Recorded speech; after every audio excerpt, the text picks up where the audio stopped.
বরিশাল নগরীর কাউনিয়ার গাউসার এলাকায় যুবদল নেতা সুরুজ গাজী হত্যা মামলার প্রধান আসামি স্বেচ্ছাসেবক দলের নেতা শাহিন সর্দারকে যৌথ অভিযান চালিয়ে রাজধানী থেকে গ্রেফতার করেছে র্যাব। দুপুরে বরিশালের র্যাব ৮ কার্যালয় সংবাদ সম্মেলনে এই কথা জানান র্যাব ৮-এর সিনিয়র সহকারী পরিচালক অমিত হাসান। তিনি জানান, গত ২ মার্চ এলাকায় আধিপত্য বিস্তার নিয়ে সন্ধ্যার পর সুরুজ গাজী ও তার বন্ধুকে কুপিয়ে জখম করে শাহিন সর্দারের লোকজন।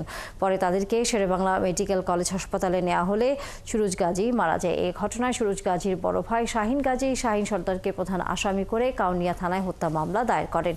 এরপর তথ্য প্রযুক্তির সহায়তায় রাজধানীর মাদারটেক কাঁচা বাজার এলাকা থেকে শনিবার রাতে অভিযান চালিয়ে শাহিন সর্দারকে গ্রেফতার করে র্যাব।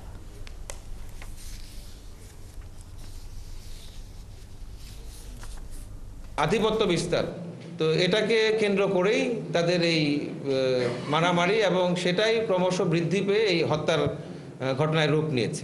শাহিন সে ১ নম্বর আসামি, এছাড়াও তার ছেলে ৩ ছেলে ইমরান সর্দার, লিমন সর্দার, লিওন সর্দার, এছাড়াও তাদের মা বা আসামির স্ত্রী শাহিন সর্দারের স্ত্রী শাবানা, তো এরাই মূলত আসামি। এছাড়াও আরও ২ জন আসামি আছে, তো তাদেরকে ধরার গ্রেপ্তারের কার্যক্রম আমাদের চলমান আছে।